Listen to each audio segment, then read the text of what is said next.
to the Center for Strategic and International Studies. I'm Olga Oliker. I direct the Russia and Eurasia program here.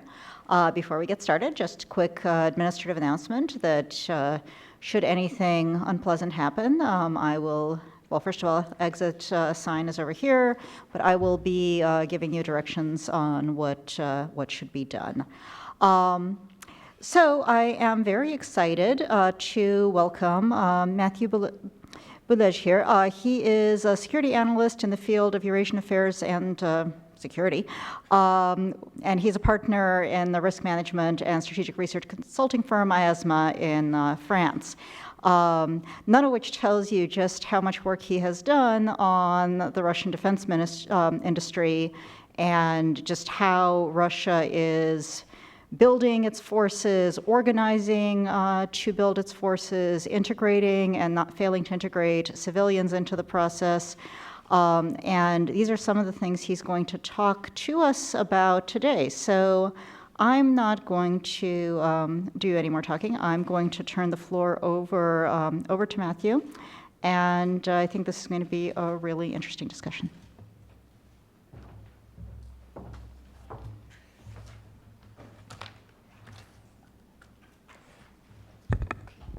All right. Thank you, everybody, for your attendance this morning. Thank you, Olya, for the invitation, and CSIS. Okay, so I've broken down my presentation into two parts, and feel free to cut me if I'm too long. All right, so the first part of my research that I wanted to present to you is the decision-making process inside the military-industrial complex, which I will refer to in the mic. Oh, sorry. That I will refer to as the MIC. That'll be shorter to say. It's something very opaque and complicated to delve into, but we tried in our research to focus on the understanding of how the decision-making process is made in the Russian military-industrial complex. And then the second part of the presentation, I will address a few key trends and issues inside the Russian MIC, try and outline what is going on at the moment and what we could be expecting in the coming years, especially in the process of the state armament program that is supposed to be released by the end of 2017, state armament program that will run until 2025. All right, so concerning the military-industrial complex and its decision-making process, what is really a key factor today is, and something to keep in mind during my presentation, is the fact that there is a constant bickering and quarreling between the army and between the industrial sector in terms of who calls the shots and in terms of decision.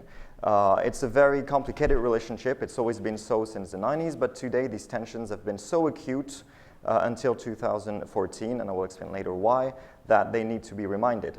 On the one hand, the army is repeatedly saying that the demands for procurement in terms of armament are not met by the industrial actors, that the industrial actors are actually not matching the needs of the army, and that quality control is really low. On the other hand, you have the industrial actors that argue that the army is unable to provide the industry with the exact needs in terms of technical specification and requirements for the systems that the army needs. And they'll also go as far as saying that the army doesn't know what they want in terms of procurement. What is interesting also in the industrial sectors, since all these actors are state-based, they do not have an obligation to produce results. If quality control is bad, well, too bad. It's not the industry's fault, because industrial actors consistently advocate the fact that they are employers. They respond to a social logic. They employ a large part of the workforce in Russia, and they account for a large chunk of the Russian GDP. So they have a social responsibility more than actually an industrial responsibility in terms of production. And this is something very interesting to point out. So in the end, these tensions also found themselves between the army and the industrial actors in the formation of the state armaments program, from the one that is currently running until 2020, and the next round of GPV, the state armament program. There were also a lot of tensions and bickering in the decision-making process in terms of procurement between the army and the industrial actors. So with the creation of all the the big state consortia and the corporations from 2008, 2000 and beyond, the industrial lobby actually became even stronger than before. So they managed to actually impose their norms and their specifications to the MOD, and the MOD had a very hard time lobbying their needs to Vladimir Putin and to the higher echelons of the decision-making process in Russia. That's actually what former Minister of Defense Serdyukov tried.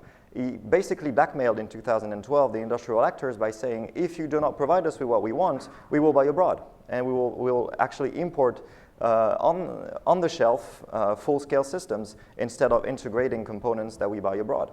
So it's one of the reasons why Serdyukov was sacked and was replaced with Shoigu, who has a bit more standing with the industrial actors and would try to go forward with a less confrontational approach than Serdyukov and his blackmailing.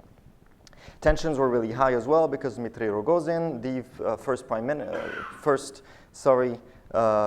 Prime Minister in charge of the defense industry, started taking sides with the industrial actors instead of trying to find a balance between the army needs and the industrial production. So in the end, by the year 2012, 2014, there was a genuine break inside this relationship between the industry and the defense ministry, and that's where what I call manual control sets in. It's the decision by President Vladimir Putin to actually do three things, basically. Ensure manual control on the decision-making process in the military-industrial complex to ensure a more streamlined decision-making. Choose a less confrontational approach by trying to rebalance the relationship between both actors, the army on one side and the industry on the other. And Sergei Shoigu's mandate was partly to do that. And the third part is to reinstate the VPK, the Military-Industrial Commission, Vaina Pramyshlenная Komissia, as the power base for the decision-making process inside the Russian military-industrial complex. So we actually have some sort of re-centralization, complete re-centralization of this decision-making process. Vladimir Putin took over the VPK, this commission, in December 2014, and tried to rein in the industrial actors on the one side and try to tamper with the defense ministry and address their grievances on the other. Try to diffuse the tensions and also try officially to fight against corruption, cronyism in the military-industrial complex, and fight against the natural lack of inertia and the tremendous amount of red tape inside the military-industrial complex. So this less confrontational approach, willingly so, was embodied by the kickstarting of the Military-Industrial Commission in December 2014. It was actually created in 2006, but was not used at its full extent. And this new commission is actually taking after a lot like the Soviet VPK that was in place back in the Soviet times. So this Vaina Pramyshlenная Komissia doesn't really have a very clear mandate. We don't know the full extent of its responsibilities. It's voluntarily done so that President Putin has a complete oversight over the decision-making process.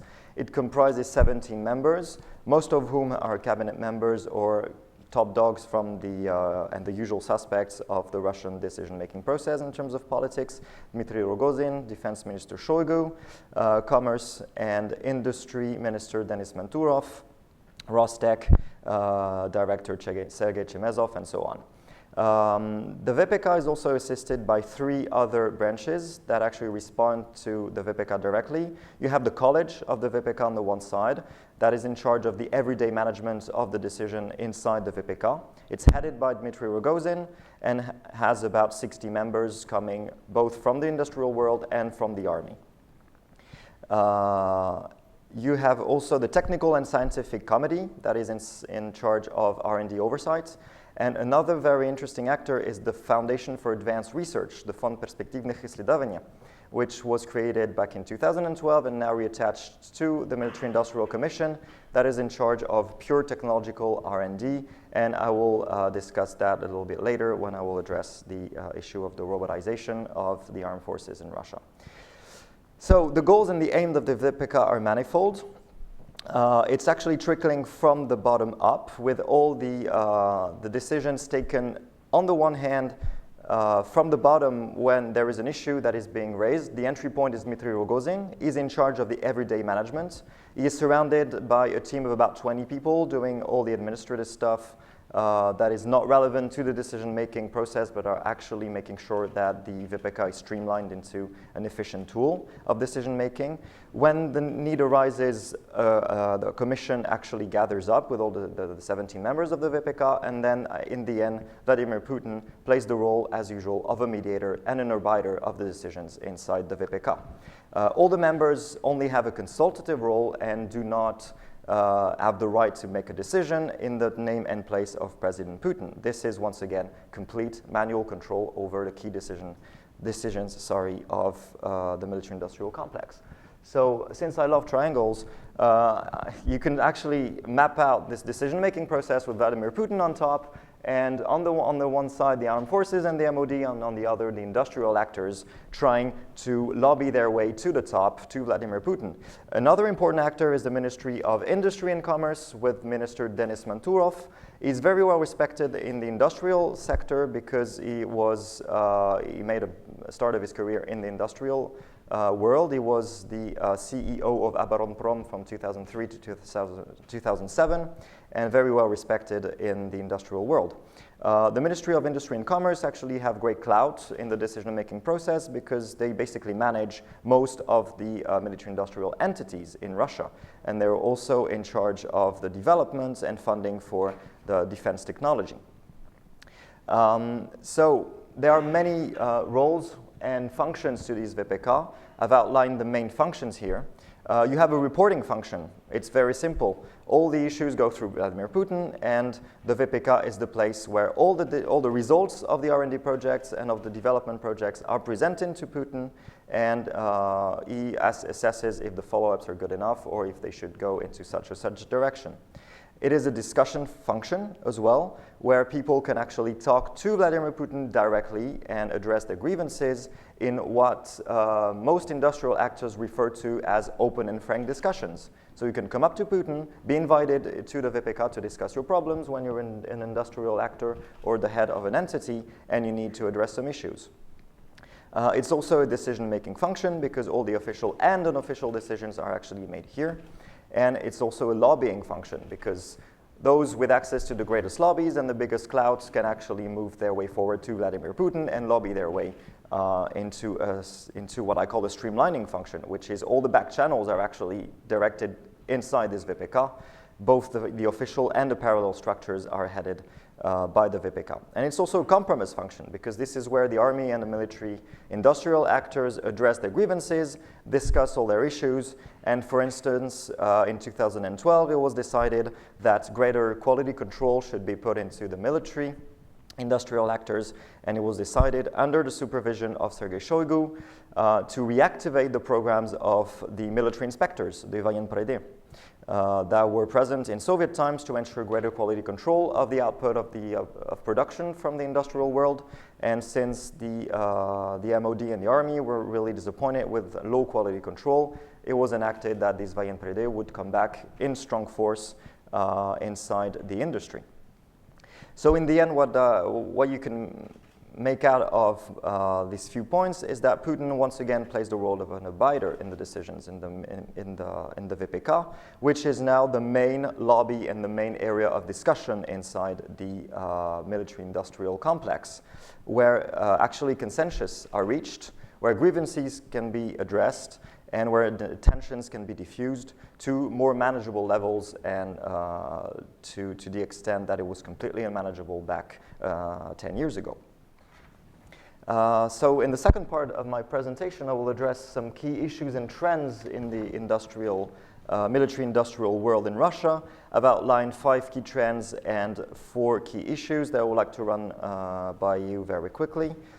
All right, so the first trend that is very interesting to follow is what I call the civilianization of the defense industry. So it dates back to 2016 when President Putin announced several times that the share and the volume of civilian and dual-use systems should be increased by 30% of total production of the military-industrial complex by 2025 and up to 50% by 2030. This is specifically important in the context of the upcoming state armament program until 2025, which is supposed to be less funded, there will be cuts in the budgets, and which is actually indicative of a return to a normal annual rate of renewal of the equipment in terms of modernization. So less state orders, which means that the industries will have to fall back on their two other legs, which are exports, which I will not discuss today, because I think it was covered extensively here. And the second leg is the diversification into civilian markets and into dual-use production. So it's very, very important to map out and to understand that the key issue here is whether these industries will be able to adapt to a competitive environment that defines the civilian industry, and if they will be able to adapt to the logic of capitalist market and venture capital that determines civilian markets. So the aim of this civilization is to avoid the degradation of the industrial complex and avoid the deliquescence of the production tools, especially for shipyards, in the context of a lack of state orders in the years to come. And Dmitry Rogozin has been very active. Each time he visits a company or an entity of the military-industrial complex, he hammers down the message that you should really turn into more civilian production. For example, Rostec unveiled very recently their new strategic development plan until 2025, and they acknowledged the fact that the share of revenue of civilian and dual goods should be increased from 15 to 30% by 2025. This goes the same with Uralvagonzavod, which was taken over by Rostec a few months ago, and they acknowledged the fact that civilian and dual-use production should be increased by 50% by 2030. They're up now to about a third of their production, so they need an extra 20%. It's quite interesting because if you look at the numbers of the official numbers of Uralvagonzavod, they actually recorded a minus 40% in their civilian production in 2015 and plus 20% of revenue in their military side. So civilization will be really hard to come by for a company like Uralvagonzavod. And another example is in September 2016, when the state consortium United Shipbuilding Corporation announced that they would need to establish a complete and integrated naval construction program, meaning that we could move towards building yachts instead of frigates and army vessels, because we have less state orders, so we should slowly move into civilian dual-use production. So the ambitions of this civilization program will be really hard to come by, because audits will be made in each companies from the top down. You will start with the consortia and the state corporations and move down to the small companies.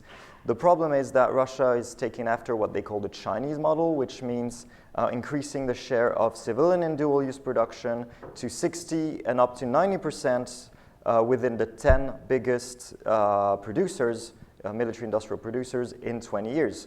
Rostec, for instance, wants to achieve 30% in 8 years. So the goals, is taken after this Chinese model.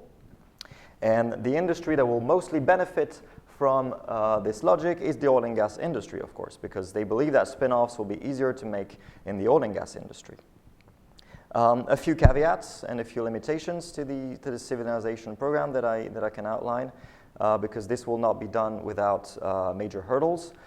Okay, so if you need to transform completely your industrial base towards dual use and civilian production, you will need major R&D programs. And these major R&D programs are actually not financed or taken into consideration by the current cycle of state armament program until 2020. We don't know yet if this issue will be addressed in the next round of GPV until 2025. We will have to wait until the end of the year to sink our teeth into this issue.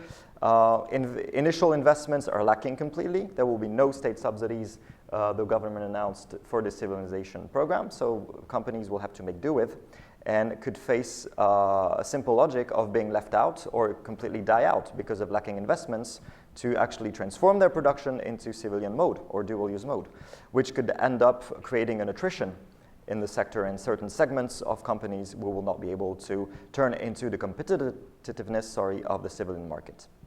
Adaptation to civilian cooperation and to venture capital will also be really complicated for these companies. And this civilization will probably become one of the main challenges of Russia's military-industrial complex in the coming years. Another trend I'd like to outline is the changing industrial strategies in the Russian military-industrial complex. As a reminder, there are about, there are roughly 1,315 or 50 entities in the Russian military-industrial complex. 75% of these entities are controlled through state corporations and the 5 main state consortia, which account for about 2/3 of the Russian output in terms of production.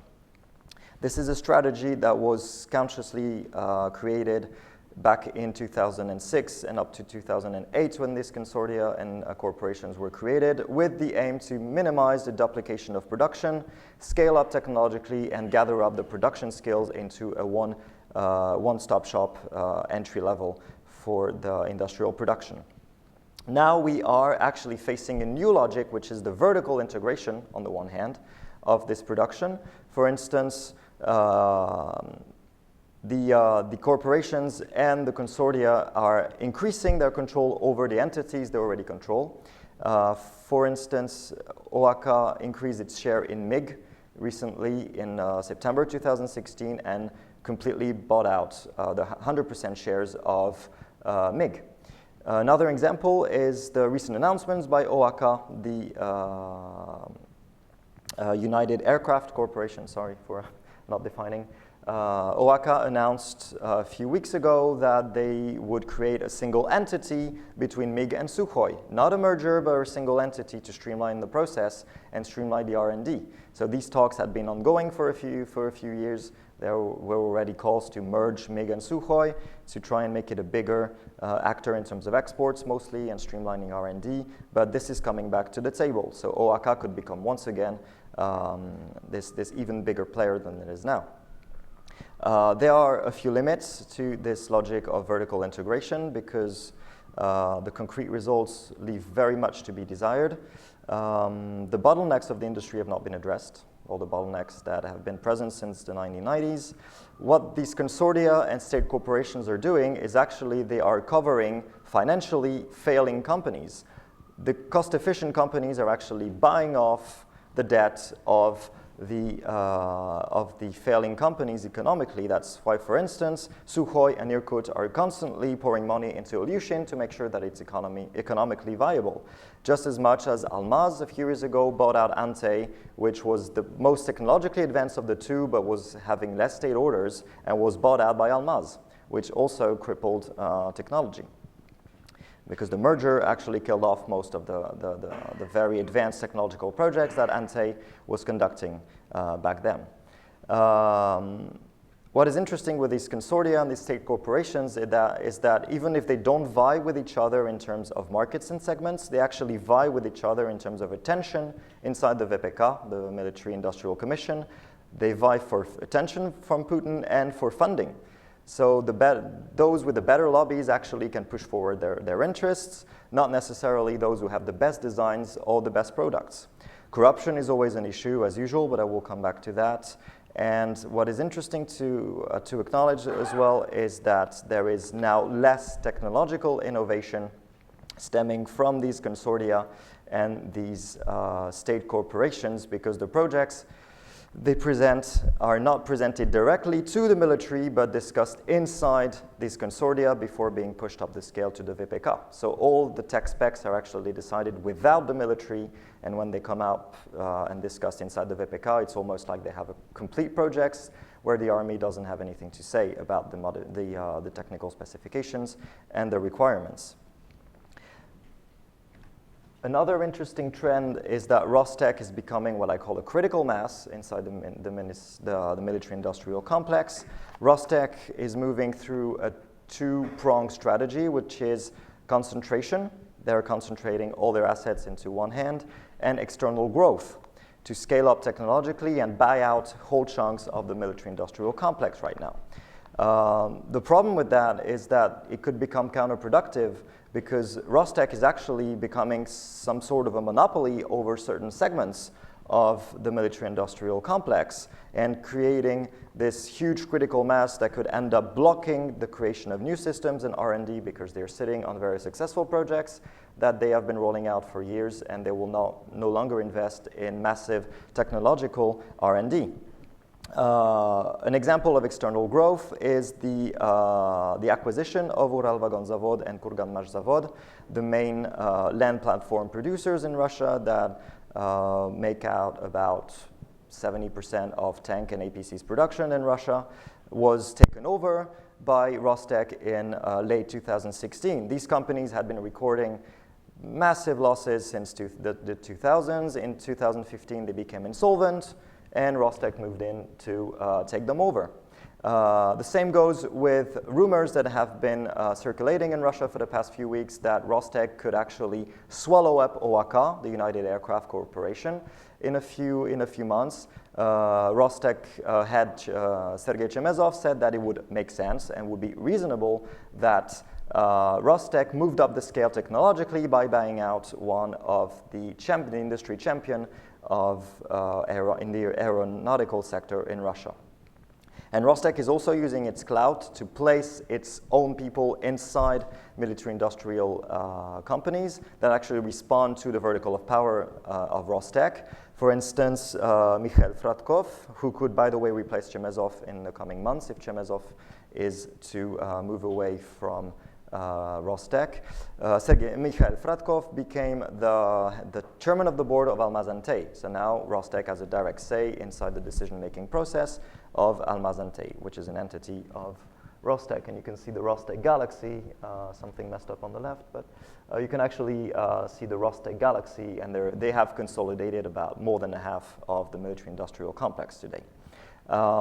This is very worrying for the government right now because they are constant bickering between Sergei Chemezov and Denis Menturov, the Minister of Industry and Commerce, who doesn't seem really reassured by the fact that Rostec is becoming this critical mass. And there are apparently a lot of quarreling between Menturov and Chemezov on that issue of the place of Rostec in the ecosystem.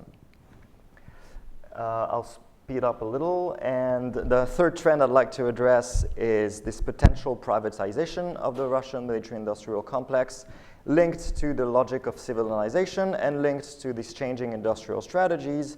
A few figures that I'd like to point out. Since 2012, more than a third of the Russian military industrial companies have recorded net losses, and half of these companies are considered impossible to restructure because of these losses.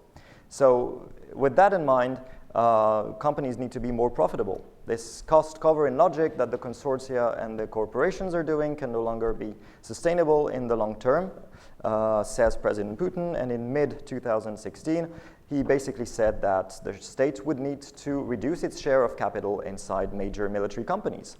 The aim is to attract investments, gear the sector towards more profitability, and increase competitiveness for exports. The problem is, once again, that these companies will have to adapt to capitalistic logics and to venture capital, which they're not ready for at the moment. And the contradiction that arises from that is that the industry is supposed, on the one hand, to be at the service of the army, but on the other hand, is supposed to one day respond to commercial logics, which could become a problem. So most of these companies are actually in survival mode at the moment, and adaptation to modernity and to market economy will be really hard. So this privatization, if it goes hand in hand with the civilization of the defense industry, will be a key trend to keep in mind in the coming years. So this is a map showing the percentage of, or the number of companies, of military-industrial companies in Russia. Most of them are indeed located inside the western part of Russia, as usual for the industrial production, apart from oil and gas, of course. A fourth trend I'd like to outline is the import substitutions program that have been set up in Russia.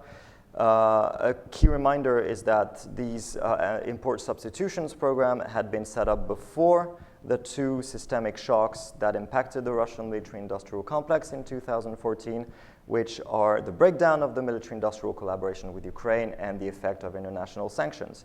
Efforts had been made prior to 2014 to try and move away from the dependency on international components coming from Ukraine, coming from Belarus, and other countries. So this is important to keep in mind. Ukraine is specifically important in that logic because it accounted for about 14 to 15% of the total Soviet production in the USSR and comprised about 700 companies, 60 of which still collaborate with Russia, collaborated in the past with Russia up to this day. So a few import substitutions program were set up. This is the key sectors in which Russia depends on Ukraine on the one hand and the international arena on the other, mostly for microelectronics and machine tools, what Mathieu Boulegue called the two Achilles heels of Russia. Apparently, in terms of the production of machinery to build complex systems, Russia barely meets about 10% of the demand. So they need to import all these machine tools and machine building solutions from abroad, mostly from the West. Two import substitutions programs were set up. One concerning Ukraine to replace about 3,000 components and systems coming from Ukraine, and another one to replace all the programs with the EU and NATO countries under the effect of the international sanctions. The second program is not running so well and will be extended until 2021 when it was supposed to stop in the first place in 2018. Import substitution is a new catchphrase in the defense industry right now. A lot of actors are actually trying to play this game, saying we need to produce Russian, we need to make indigenous systems. The only problem is that the industry is pressed excessively hard to try and produce internally when they lack sometimes the technology to do so. And Dmitry Rogozin, once again, each time he visits a company, hammers down the message that you should produce internally. And he openly forbade, back in 2016, in summer 2016, he forbade Russian builders from buying, realizing import substitution through the acquisition of external components from abroad. So instead of buying from abroad components and integrating into Russian systems, we should produce 100% Russian. The problem is that some companies cannot do it and might have to actually go through a third way. What I call the third way is just freezing development projects because they cannot scale up technologically and produce by themselves and will have to delay a few programs. This hasn't happened up until today, but could happen in the future if imports from abroad of key components are actually forbidden by the Military Industrial Commission. Another trend, if I have the time, quickly, is the robotization of the armed forces. What I mean by robotization is military robotics, artificial intelligence, autonomous systems, and advanced research that are becoming key trends in the Russian military-industrial complex.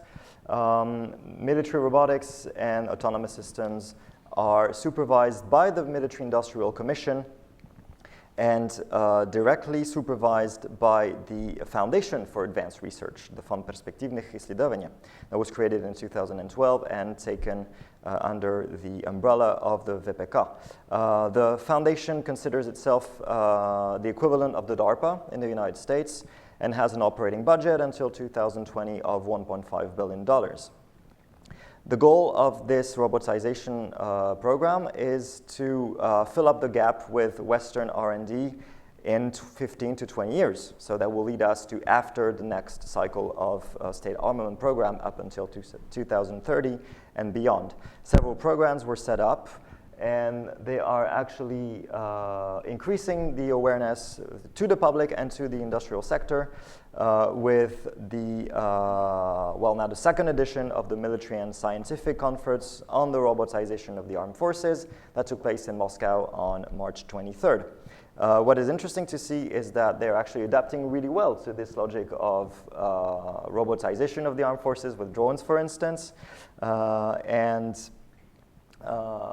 what is interesting also to note is that when you look at the tech specs of all these advanced systems that Russia's been developing, well, they haven't reached a lot of technological breakthroughs and are actually relying on systems that were developed back in the 80s or the 90s.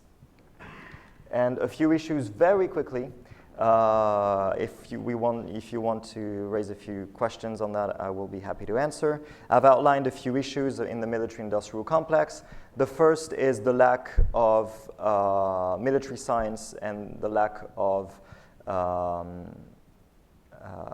advanced research and science in the military-industrial complex right now. There was a very interesting article by Alexander Rakhmanov, who is member of the Experts Council on the Commission for Attestation of Military Equipment, called Degraded Science, where he actually quarreled about, well, he argued that Russian military science had gone to the drain today and that the military-industrial complex was not the innovation pioneer it used to be.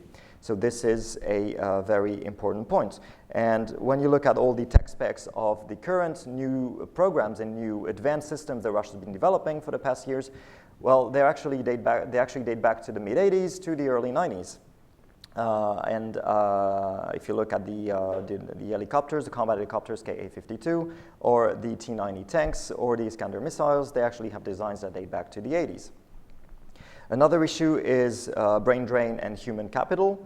Very low motivation at the moment from young scientists who work in the military-industrial complex, very low incomes and salaries, very low labor productivity, and there is also a huge problem with creating civilian spin-offs. This is very damaging considering the fact that the military-industrial complex wants to gear towards civilization, but they're not converging with the civilian sector.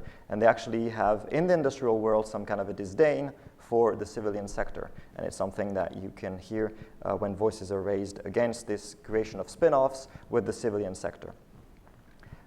Another issue is what I argue to be a problem between what Russia calls acquisition and modernization. On the one hand, Russia is supposed to modernize 70% of all its military systems by the end of the current cycle of state armament program, by the end of 2020.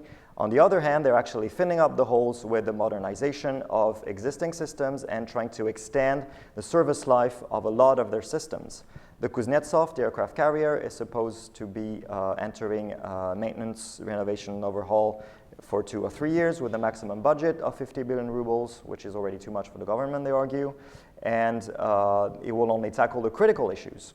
Another example is the Iskander M. With the technology that was developed back in the 90s, the missiles are supposed to be extended into their Iskander modified version that will extend their cycle life by 20 to 30 years. So already an outdated system that will be fitted with modern components. Or for instance, the overhaul of the T-72B3M tanks, designs that were created back in the 80s, in the early 80s for the T-72. They are now in their third installment in terms of modernization.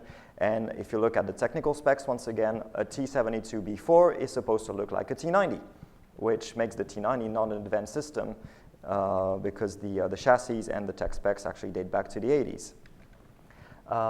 In terms of renewal, well, this is where Russia stands today in 2017. Once again, they want to modernize 70% of the military system. These figures come officially from the Russian MOD, so they can actually pretty much fiddle with the numbers and create their own reality by saying, we have modernized up to 100% of our missiles. But modernization, does it mean acquisition of new systems, or does it mean extending the life cycle of already outdated and obsolete systems? This is the big question. We don't know because 70% of the Russian budget in the military is classified and excessively opaque.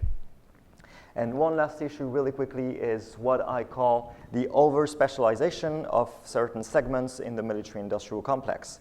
Since it's so complicated for the army to get what they want in terms of tech specs, requirements, and needs, once they find a system, they stick to it, and they buy it, and only buy this system. Ka-52 helicopters with the Alligator and the maritime version with the Katran. Fourth generation plus aircrafts like the Sukhoi 35 and MiG-35. The Army is actually very happy with buying these things, and the first orders of the fifth generation fighters, the Pakfa, will not be as much as they expected. For surface vessels, the Navy is actually really happy with getting the new Gorshkov class frigates. Short of a genuine blue water navy, Russia will probably stick to this category with the Grigorievich and the Gorshkov-class frigates, and will stick to the systems and not try and develop other systems for the coming years. Same goes for the tanks. The Armata family is very pleasing with the APCs and the T-14 tanks, and the industry should focus only on these systems for the coming years without trying to develop new systems in the future. So this could create some sort of an attrition of the segments, some sort of a survival of the fittest, because only the best companies that actually lobby their way into, or tricking the army that their system is actually the ones they need, will survive in a very constrained environment. So this will undoubtedly cripple innovation, because R&D will no longer be a running component of the industry, and less adaptability in terms of production. So in the end, we can come back to the traditional shortcomings later in the questions. And in the end, in my conclusion, I would like to, once again, a triangle, show that the cornerstone of the military-industrial complex today is at the interaction between what the industry can actually produce, what the army really needs, and for which markets the industry wants to produce in terms of exports. And as long as the Russian military-industrial complex doesn't solve this equation, it will be really hard for them to move forward and scale up technologically in an already washed up and constrained financial environment. So we will all very anxiously wait for the next round of state armament program to see all these issues are actually addressed. Thank you very much for your attention.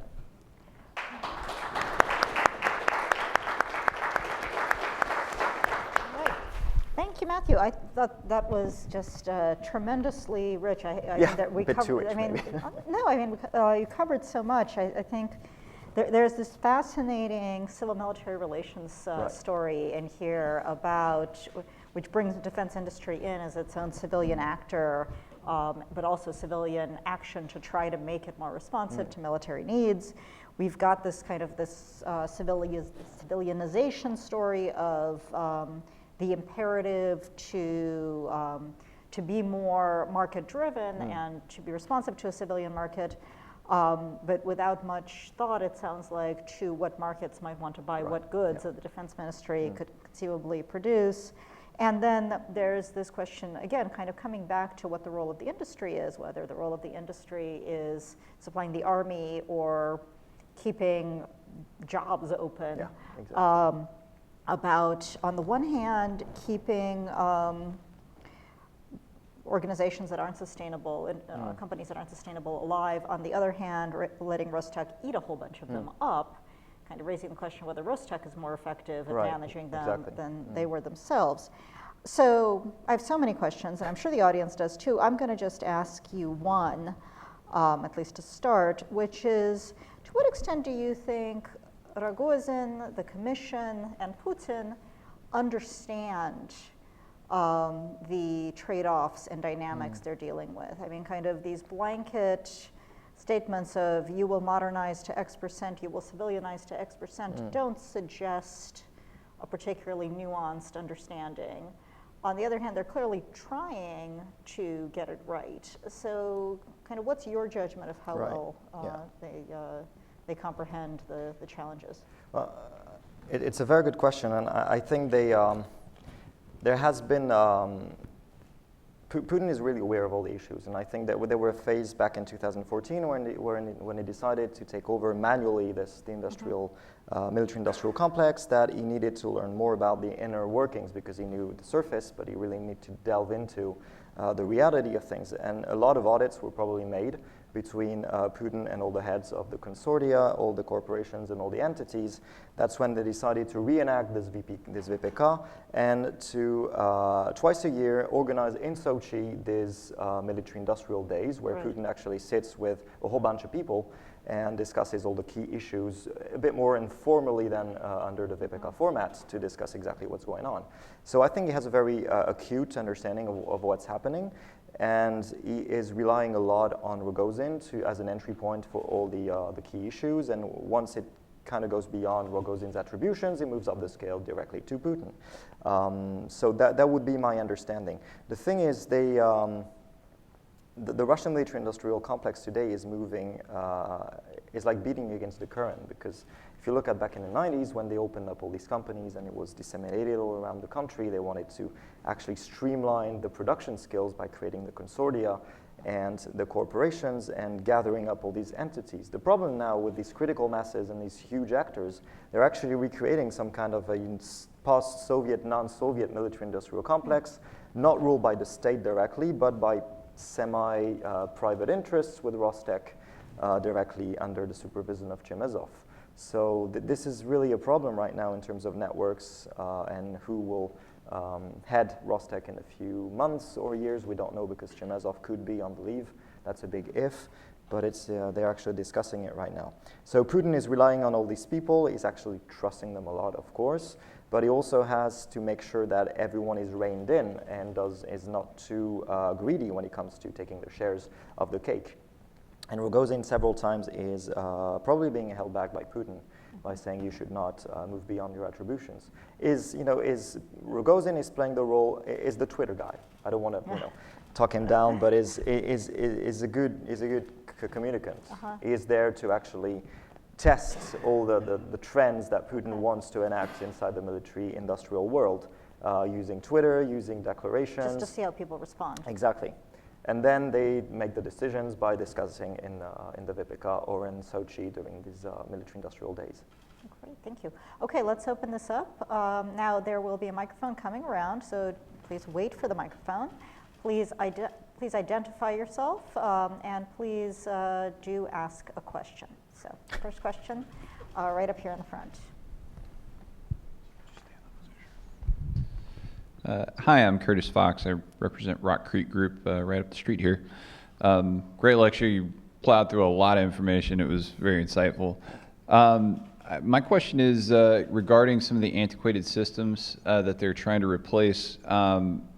It seems like the political environment in Russia has afforded them the opportunity to test a lot of these systems on battlefields close by with their neighbors. And to the degree to which they can replace antiquated Soviet-era systems, or whether they're using Soviet-era developed systems and they're calling it modernized when it's not really newly developed technology, what do you see as the effect of, how are they assessing their own systems and whether or not they're actually getting the right bang for the buck in their investment in trying to modernize their systems? And do you think that in the areas where they do have R&D deficiencies, that Putin's aware of this and he's trying to shore up those deficiencies? Do you want to raise a few questions? Yeah, let's gather a couple more and then we'll do like a group of three. So let's get another one, right over here. Andrew Crane with the German Marshall Fund. My question is somewhat similar with engagements in Syria and Ukraine. Has the MOD essentially been able to come in with more lobbying power in the VPK because they can point to specific deficiencies and issues that they've had? Sure. Yeah. Great question. Yeah. And let's take one in the back with gentleman. Dan Lieberman, I'm a writer. Yeah, the United States has been engaged in a number of wars, like in Afghanistan, Iraq, and Libya and Syria. And these wars have been used to test U.S. weapons. Does that put Russia at a disadvantage? In other words, is one reason for Russia being behind is because they haven't had the opportunity to test their weapons as much as the United States? Okay. Yeah. Let's. All right. All the questions fit together, so it'll be interesting to mix them. Thank you for your questions. So, how do they assess their needs? And well, another catchphrase right now is combat proven. They use it a lot in terms of exports in Russia, saying, "Look, we have used these systems in Ukraine. We have used them in Syria." They say they've used them in Ukraine. Well, no. Not openly, but at least for cybernetics and information warfare, they openly acknowledge the fact that yes, they are using modern technology.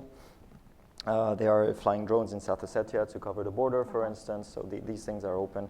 But for Syria, mostly the systems they use, they acknowledge the fact that they are combat proven, and that's how they can make better exports when they come to the table and rounds of negotiations with foreign countries.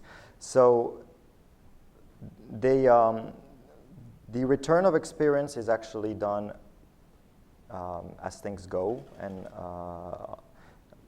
as things are learned.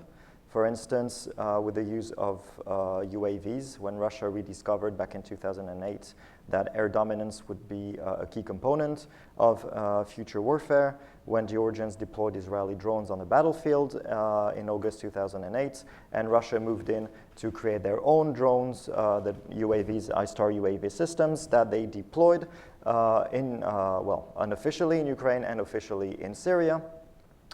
For artillery fire cover and classical ISR missions for reconnaissance and surveillance. So they scaled up technologically really quickly and adapted to the battlefield by saying, okay, we need to be able to jam the opponent's communication systems. We need to have our dominance very quickly and make sure that our artillery coverage is better than it is right now. So they integrated really quickly their drone systems inside their land platforms and their land deployments. And to answer your first question, sir, more specifically, in terms of modernization, well, what you can see is, once again, this over-specialization onto certain segments. For instance, if you look at the strategic bomber, the new strategic bomber that Russia is prospectively supposed to release one day, the PAK-DA. One day. One day, it'll come up. The PAK-DA. They just unveiled a wood shape, of the system, which is way beyond, the expectations. Right, yeah, very basic prototype of the thing. So in the meantime, saying that they will need a new strategic bomber, so what they're doing is they're kickstarting the production of the Soviet Tupolev 160 bombers, and they will modernize it in their M2 version, and they will integrate some top-notch technology from Kret, from radio optronic and electronic systems. But hey, what Kret said a few weeks ago is that, well, the systems were integrated inside the TU 160 M2. We will put in the PAK-DA in a few years. So you will actually have a 5th generation bomber with 4th plus generation something Kret systems in terms of radio optronics.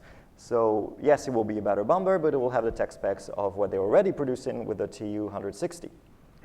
Same for the aircraft, the combat aircraft, the PAK-FA, the perspective, once again, that is supposed to be released by 2020 or something. They're lacking the engines at the moment. So instead of acquiring 100 of them, they're supposed to acquire about 20 of them, and the government will probably buy more MiG-35s or Su-35s to address the fact that they will not buy that many PAK-FA. So this is how they adapt technologically, by doing what Russia does best. It's, they do with what they have, and they fill up the holes by modernizing, doing MRO to extend service life by 25, 30 years, instead of actually developing these new systems. This is the very structure of the Russian military-industrial complex. Excessively long production cycles, excessively long design cycles, a lot of modifications all the time. You're up to M5, M6, M7 iterations of the same system, just to make sure that they extend the service life, because they cannot scale up technologically. And once again, so I think I answered the question concerning the testing of the systems. This is the combat-proven logic that is driving, on the one hand, to integrate the systems a bit better in terms of air dominance, air support, artillery coverage, better land platforms, better communication, and integrated communication systems between the troops, and as well as exporting better systems with a combat-proven label that they're using. It's an interesting question for the United States, for Russia, for any country that both builds weapons and fights wars, on whether the weapons you're building and the wars you're fighting now are relevant to the wars you may fight in the future, right? Exactly. And I mean, I think for the United States, that's a big question right now. Do you think it's a question for Russia as well? I think it is, and when they actually surfed the wave of the success of the testing of the Kaliburenka, the missiles they shot from the Caspian Sea that reached Syria, saying, okay, so we have a working system. We never tested in a real combat situation. Now it's ready for exports if you want. Yeah. So. And it's working pretty well. And Rosaboronexport is actually very aggressive in its approach strategy towards Latin America, towards Northern Africa, and towards the Middle East right now by saying, look, these systems are working, so buy them. All right, let's take another round. Right here in the front.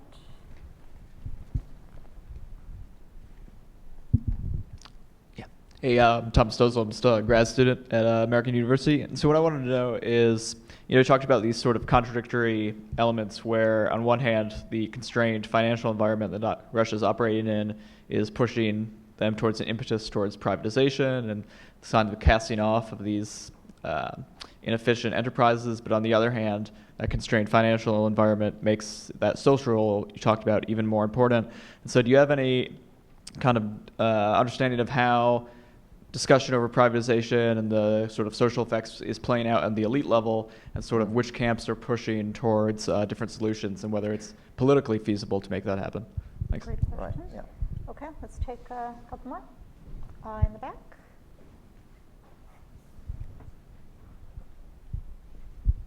My name is Elijah Diamond. I'm an intern with the House Foreign Affairs Committee. My question is, what does the degradation of Russia's military sector mean for its ability to project kinetic, conventional force in other countries? And specifically, what's the relationship between Russia's developing military doctrine and strategical art in light of its new constraints? And I guess related, what is the relationship between the military staff? How intimately aware are they with Russia's constraints in the industrial sector? In 3 minutes or less. All right, let's take one more right there.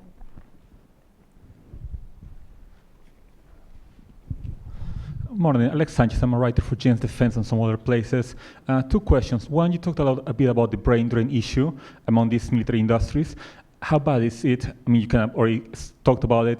Do you think it's going to change? Do you think that industry is going to go to universities to recruit young scientists so they can innovate, to bring new models, to bring new ideas? Or is this just going to be more of the same for the foreseeable future? And one slightly silly question, just out of personal curiosity. I know that companies in the West, in Japan, the US, Europe, they are already actively using robots in their factories. Is this something that Russia is doing in any of its military complexes? Doing what, sorry? Robots. Machines Robots. to help workers. Since you're talking about how the Russian military complex, industrial complex wants to modernize, to bring in civilian and dual-use systems, does that mean they're going to try to start using robots to speed up the process? Thank you. Okay. Great questions. So how do they address this contradiction? Well, privatization, if it's ever done, will go hand in hand with the civilization of the industry. But it's Russia. Are you really expecting that private owners will buy the military-industrial chunks? No, actually, if it ever happens, it will probably be done through cronies and people from the first circle of the Kremlin corridors, and probably from existing members of the VPK wanting to buy out new shares of this, the shares they will open up. So At least they know what to invest in. Exactly. Well, you could be expecting, like the Rothenberg brothers, for instance, to invest instead of bridges and then construction, they will invest in military, industrial, civilian, or dual-use production. So if privatization happens, it will happen Russian style, so it will happen the way everything is done in Russia. And it will not be opened up to foreign investments or opened up to private equity. It will be Russian way private equity. Which, in fairness, you wouldn't expect defense industry to be opened up to foreign investment. Yeah. But what they would be probably doing is asking all those Russian cronies from the first circles of the Kremlin to seek investments abroad under their own umbrella corporations and then buy out chunks of the military-industrial complex, which would mean no foreign money, but Russian investments to the military-industrial complex. That's a possibility, and I'm sure discussions are happening right now with between the Putin, the circles, and interested parties abroad. Concerning the degradation of science, and if it's addressed in military doctrines, well, incidentally enough, I have a slide I haven't shown you on that. So it might be a little complicated too, because you have to go back to the PowerPoint presentation. Sure, yeah, because I actually made a draft of all the military doctrines, all the projects that the military doctrines had in mind concerning the integration of the military-industrial complex. So you have a few a few objectives and strategies that they outlined in the when they reshaped and revamped the military doctrine in 2014. Well, it's basically all the points that I've outlined. They've accomplished some of them, like creating the research and production structures, like the consortia and the corporations. So this vertical integration is going on. So on this side, they managed to establish it.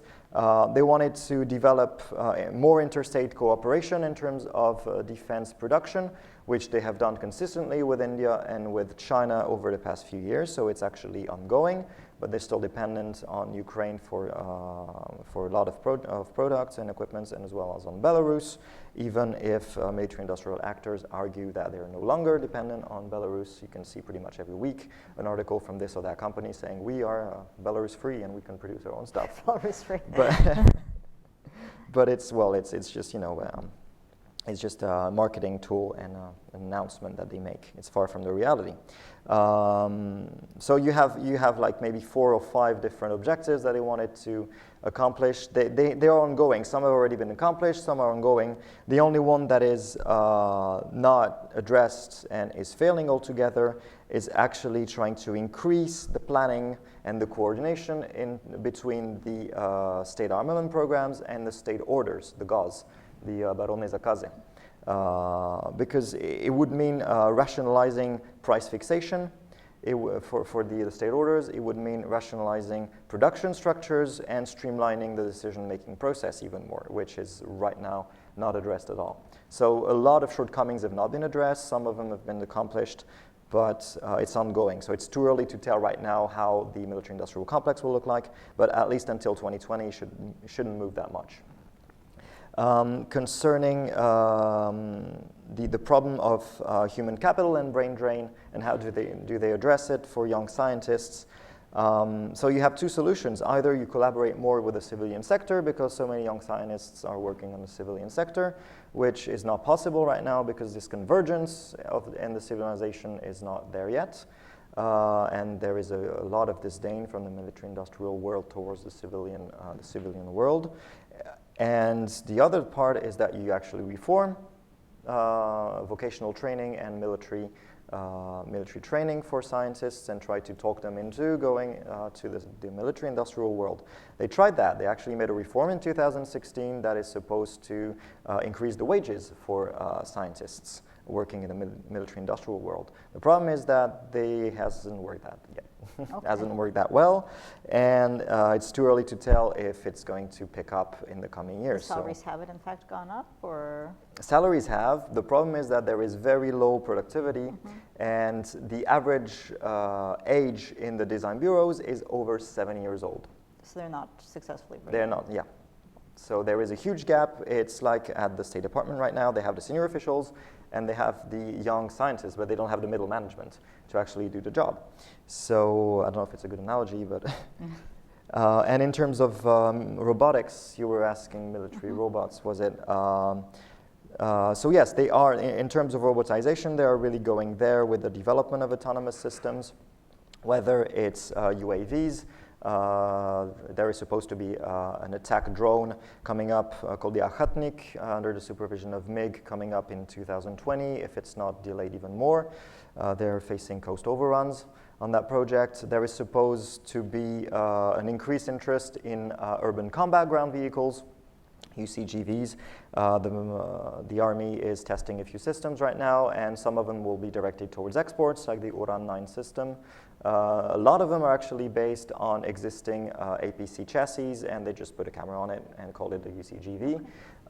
And they're also trying to move towards developing autonomous systems for naval platforms, but they're not there yet, and a lot of these projects are actually marketing tools showing that Russia is really up there in the technological field and the R&D field, but will probably be left to simple designs and will not move up the scale in terms of production, because this requires a lot of investment, and as I said several times, the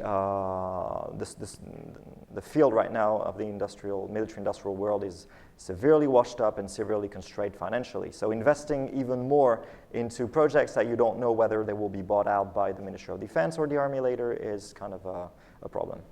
No, I wonder if anyone's ever done a comparative, just side-by-side assessment of delays and cost overruns in the defense sector in Russia, the United States, That'd France. be an interesting study. Kind of just side-by-side, who overruns what by how much, Right. with, you know, with what degree of consistency. Right.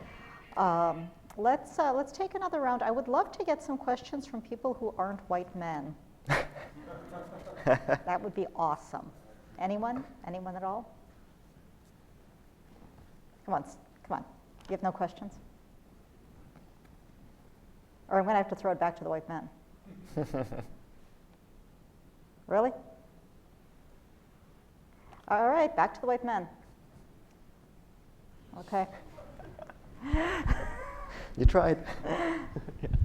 Hello, my name's Harrison Wintering. I'm a graduate student at the Institute of World Politics. My question is, do you think these changes in Russia's military-industrial complex are driven by a change in the strategic military thinking after the collapse of the Soviet Union towards more small, regionally based conflicts like they are doing in Syria, Ukraine, and Georgia in 2008?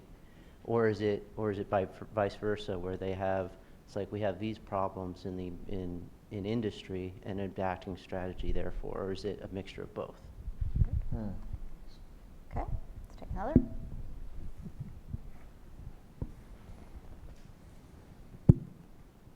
All right, you want to ask a second question? Okay, yeah, that's fine. I'm ask a second question. With the decline of oil prices, the Russian economy has suffered considerably, and they've kind of come in and out of recession.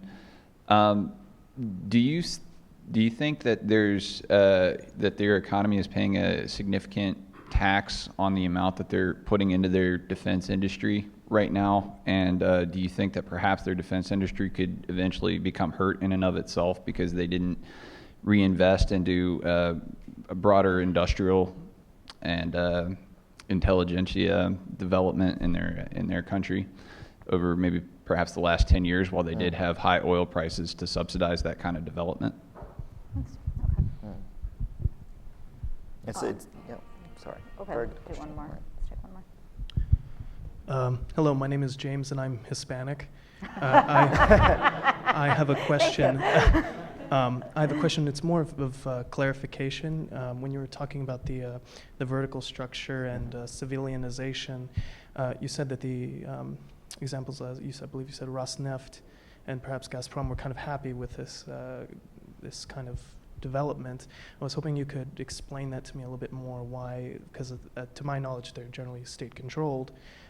Why that would benefit them in profitability? Thank you. Okay, thanks.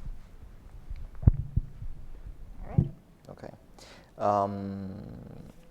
So I love the chicken or the egg question. Is it the change of military thinking, or is it the other way around, the industry that actually realized it and moved it up the scale? Well, it's really hard to say, and once again, if you can solve the chicken or the egg, you can solve it either way. I think it's a mix of the two, and there was, of course, a change of military thinking, adaptation to modernity from 2008 with Georgia to today with Russia has been waging both existing and non-existing war. If you look at Ukraine, this non-existing war where they're actually testing non-existing systems and integrating them into non-existing forces. And you know, it's mostly non-kinetic. And this logic of the robotization of the armed forces feeds really well into the Gerasimov doctrine, even though I don't like the term, like this programmatic article they released in 2013 called The Value of Science in Military, where we actually talked a lot about using autonomous systems, advanced research to foster greater integration into the armed forces of Russia, to wage better wars and to wage better non-kinetic wars. So this really goes into the military thinking, and the industry has to adapt to these things. And all of the current strategies are gearing towards this logic.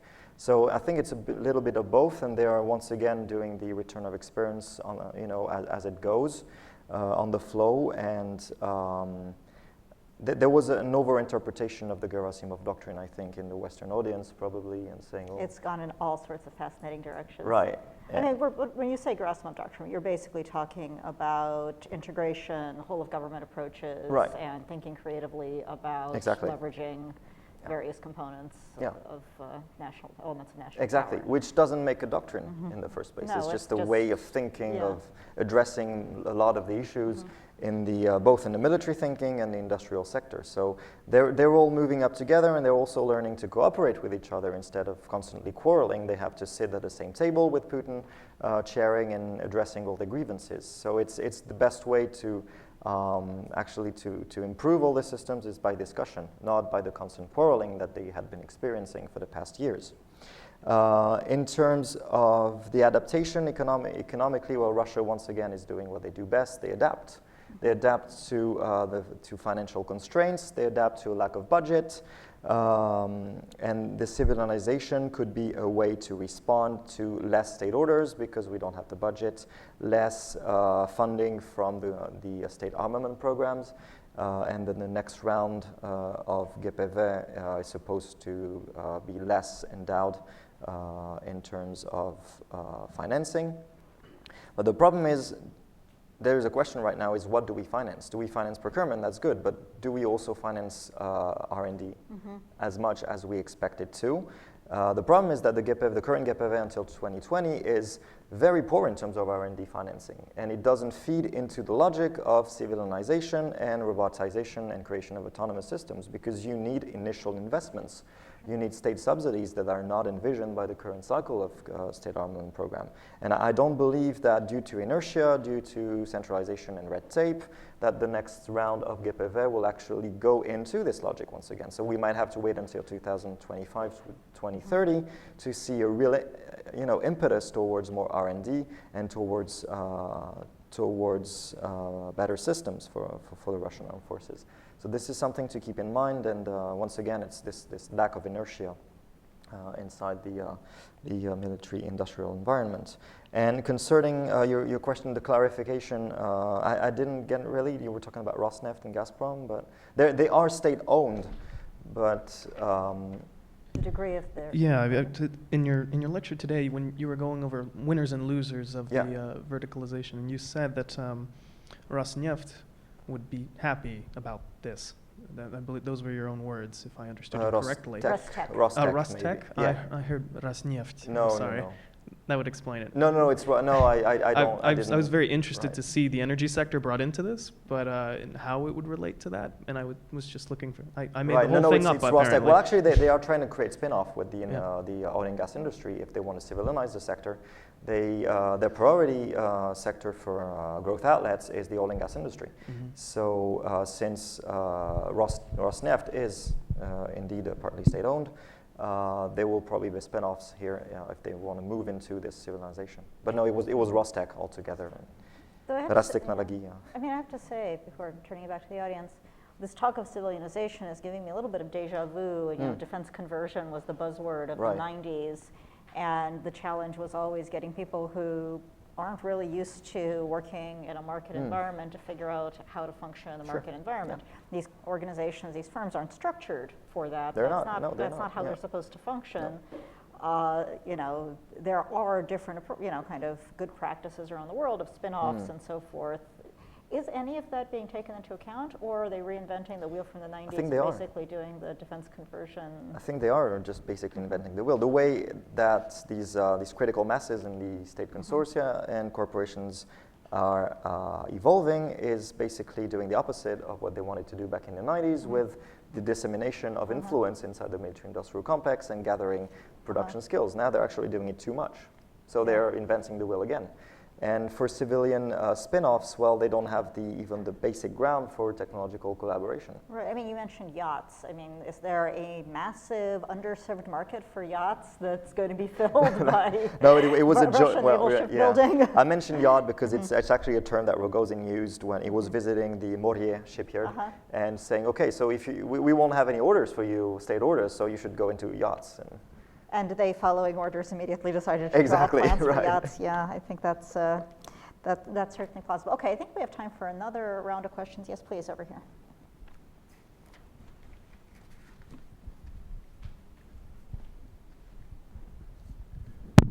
Hi, thank you for your very insightful. Yeah. Okay. I'm Steve Nishihata, the correspondent of Japanese organization Happy Science Group. So my question is a bit a general one. So in the United States, the military-industrial complex is regarded as kind of political issues, including neoconservatives or other groups. So is it similar? Is it similar in Russia? So I'm wondering. So what is the similarity and difference between American and Russian industrial military complex? Thank you. Great, thank you. Any more?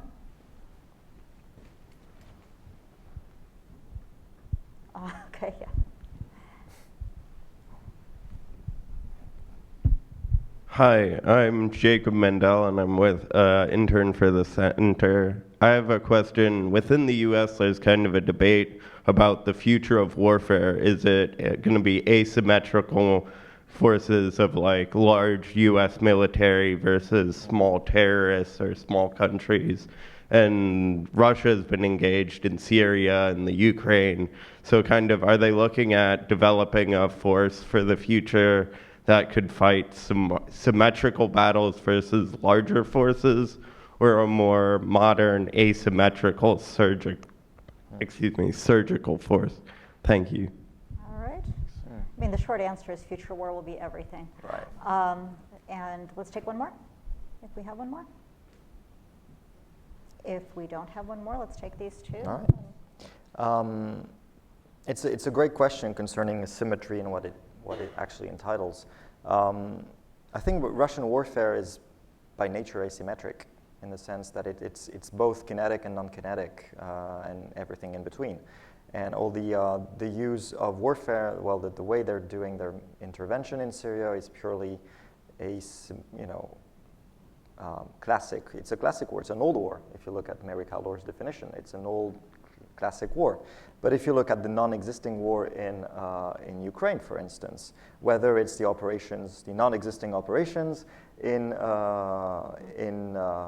Crimea, or the war in eastern Ukraine, and the non-intervention of the Russian armed forces, once again, the very fact that there's still this deniable plausibility of the presence of Russian troops on the ground means what it means. But from a weapons standpoint, it's also very classical trench warfare, a lot of artillery. It is, but they're also using, for instance, I-STAR UAVs to jam communication systems to the Ukrainian troops. But that's just technology applied to it's Right. World War I with better technology. Yeah, but the way they're doing it is both symmetrical and asymmetrical, and they are consistently relying on cyber warfare, information warfare, and we've seen a lot of reports from the United States and from Eastern Europe, mostly Poland, the Balts, and so on, about wargaming simulations, about the use of information technology and information warfare by the Russian forces, and the very fact that it's all integrated together in what Gerasimov once again called this 4-to-1 ratio. So for 4 parts of a non-kinetic action, you should have 1 part of kinetic action. So this is all feeding into this new Russian thinking of warfare, but it hasn't consistently changed since the Soviet times. It's still a land-based army using better technology to either do military ventures abroad or defend what they believe to be their set interests. Well, in Gerasimov's most recent piece, right, it really does conclude that, hey, don't forget basic conventional warfare. Exactly. It's not going anywhere. Yeah. And Russia is still this huge landmass with a huge land army, and they have very low air dominance, and they're not a naval country, and they don't have a blue water navy. And they don't even have an aircraft carrier right now. It's an MRO. So, and Europe doesn't have an aircraft carrier as well. But, and concerning the similarity with the United States, unfortunately, I'm not a U.S. military expert. So, but just political influence and the extent right, to which and politics plays into these things. Well, political influence is everything in Russia. It's the key to the decision-making process. There would not be any project going into development without the approval of Putin personally, if it's a major project, or the Military Industrial Commission, if it's a smaller project. And all the evolutions are actually made from the top down, which I don't know if it looks like the United States, but Russia is actually looking after what's happening with the creation of the Foundation for Advanced Research. They call themselves the US DARPA, so they really want to create this US DARPA because they believe that it's the way to go, it's the thing to do. The same for this logic of scaling up technologically and reaching, filling up the gap with Western R&D, because they believe that it's a top-notch thing and we should fill up the gap in 15 to 20 years. So once again, they're looking after the United States, they're looking after the best practices in terms of development of programs, and they are looking after the integration of the armed forces as well from the United States and trying to reciprocate it to have a better army. And the same goes, for instance, for drones. When they, before starting the production of drones, they didn't know exactly how to restart. After 2008, they bought the technology from Israel. They couldn't buy it from the United States, of course, so they bought it from Israel, and then they completely cannibalized the system and then created their own drone systems from Israel, from the ground up. I mean, I would say the other political aspect of this is the view of the military-industrial sector as a jobs program and the importance of keeping dying firms alive, because if they fall apart, well, there's a whole lot of people who rely on them for their livelihoods. Exactly. It's a social logic that I was mentioning at the beginning, is that the industrial complex is, okay, we're failing. We are completely overrun by costs. We can no longer reimburse all our debts. We are completely crippled by debts and everything. So, but still, we employ a huge chunk of the workforce in Russia, and we consistently represent the bulk of the Russian GDP. Do we know what percent of the workforce industrial?